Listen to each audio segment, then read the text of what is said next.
Is she still running a lot? She's cut it down to about 4 miles a day. And how old is she? We just turned 40, both of us, this year. Congratulations. Okay. Thanks. Life begins at 40, and 40 is the new 30, FYI. Okay. I'm 55, so I don't feel too sorry for you. 55 is the new 50, and that doesn't sound so good. Anyway, so here's the deal. Your wife is basically being burdened by something. The periods, the problems with her periods, the anxiety, all of these are telling me something is interfering with her chemistry and her body's responding with a stress response. But here's where it gets tricky. There could be mental and emotional issues as well as physiological issues, and I wouldn't be surprised if they're all three there. Is she just a type A kind of jumpy person anyway? It sounds like she might be. Marathon running is an intense kind of activity, and you got to have a certain amount of that angst to be a marathon runner. Something's got to drive you to want to run 20 miles. The average person doesn't do that. What is a marathon? 20 miles or something? Some 12 miles? 23 miles. 26, Jason, like that, yeah. Jason, that's craziness. I'm not saying it's good or bad. I'm saying it's craziness. So it takes a certain amount of that type of personality.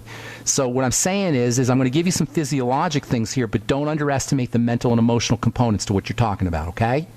Now, go ahead. Well, I'm so sorry, Ben. One more thing. I just want to squeeze this in there, and I sure appreciate it. We just had some panels done. We just did an annual because we don't, I just really don't trust doctors anymore. So we went and did our own testing locally, and her thyroid levels, the TSH level, came back to where it was like in the range of 5, and the normal range is about 3.2. So she's jacked up. Her thyroid's jacked up. Yes. Okay, well, then there's a food problem there, too, which I would have suspected.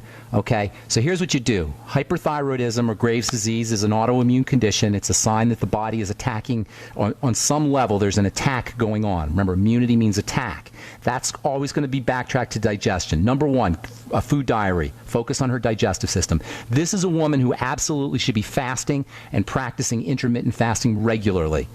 Absolutely. That will calm the body down. She needs to have her body calm down. Fasting is a great strategy. It's also a great bodybuilding or muscle building strategy, too. When under conditions of intermittent fasting, the body's growth hormone systems and anabolic systems turn on. You follow me? And this is what she needs to be doing. The more she runs a marathon under these conditions, the more she's hurting herself. She shouldn't be working hard at this point. She should be working a little bit, but not intensely at this point till everything stabilizes. So you got to calm the body down with food. That means intermittent fasting and doing a food diary, eliminating problem foods. I guarantee you, she's got to have digestive health issues, probably loose stools or diarrhea or something along those lines, maybe constipation, something along those lines. The fact that she's not having her periods tells me that there's something off with her female hormones, and again, that takes me to the digestive system as well. Probiotics, good bacteria, progesterone cream or pregnenolone capsules, pretty much everything we talked about earlier. Digestive support to get her on the ultimate enzymes in fasting and eliminating problem foods. You might want to throw in some extra fat metabolizing nutrients because of the relationship between fats and estrogen and female hormones. That would be bile salts, B-I-L-E, bile salts, lecithin, apple cider vinegar after all of her meals, in addition to the ultimate enzymes. The Z-Radical or the Fucoid Z would probably be a good idea for her to be on. Hopefully she's already on the Beyond Tangy Tangerine and the Healthy Start Pack. If she's not, get her on those. Calming the body down, in addition to fasting, calming the body down through slow, deep breathing. Yoga or stretching or Pilates would be a way better workout for her than a marathon. Although I'm not saying that, telling her what to do with her exercise preferences, but she needs to be doing slow, stabilizing kinds of exercises, slowing down kinds of exercise. Tai Chi, for example, things where she's more in control and slowing things down.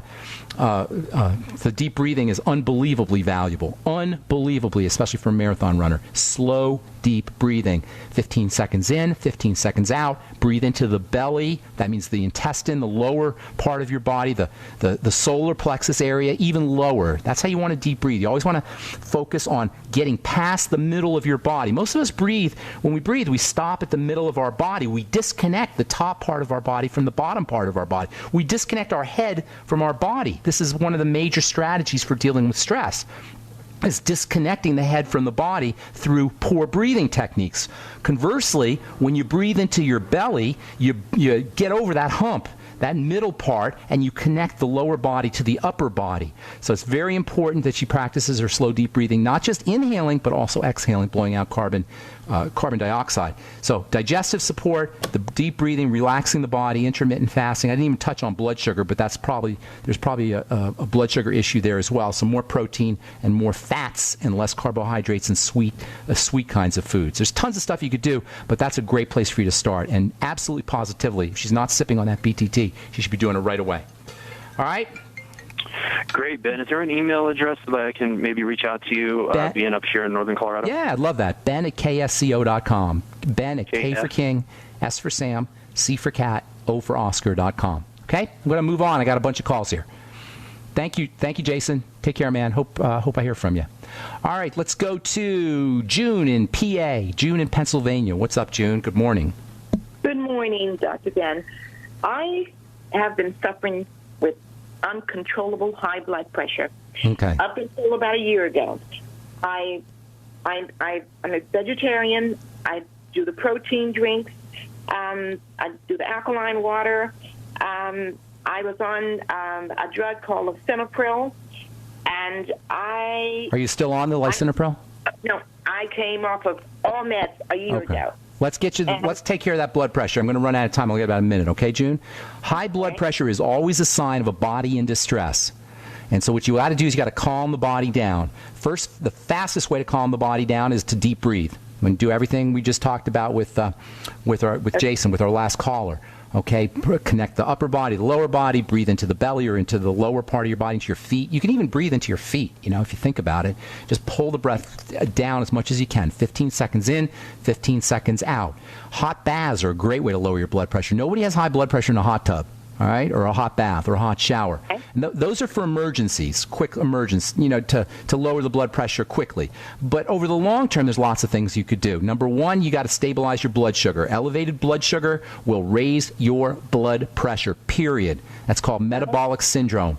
So you got to stabilize the blood sugar, eating less insulin spiking foods, fruits and desserts and sweets and all the foods we love, chocolate and cereals and bagels and pasta. I'm not saying zero tolerance, but wean yourself off of those as best as possible. And when you eat those kinds of foods, especially when you eat desserts and sweet foods, make sure you drink a lot of water and make sure you're using your Beyond Tangy Tangerine. That will mitigate some of the damage. Vitamin E, by the way, is wonderful for thinning the blood and for improving the blood pressure and improving blood sugar. So 400 IU a day of vitamin E. So I'm out of time here, but just to cut to the chase, relaxing the body, using good nutrition, the Healthy Start Pack for sure, your Beyond Tangy Tangerine. Get yourself on some extra vitamin E, 400 international units a day. And don't forget your ultimate EFAs. They're unbelievably important. Omega-3s anyway, for high blood pressure. June, if you call back on Monday, I'll finish up. There's tons more I could tell you, but we're just flat out of time. I apologize, and I apologize if I left you on hold. I'm Pharmacist Ben. Have a wonderful, spectacular, beautiful day. We'll talk to y'all later, folks. Bye for now.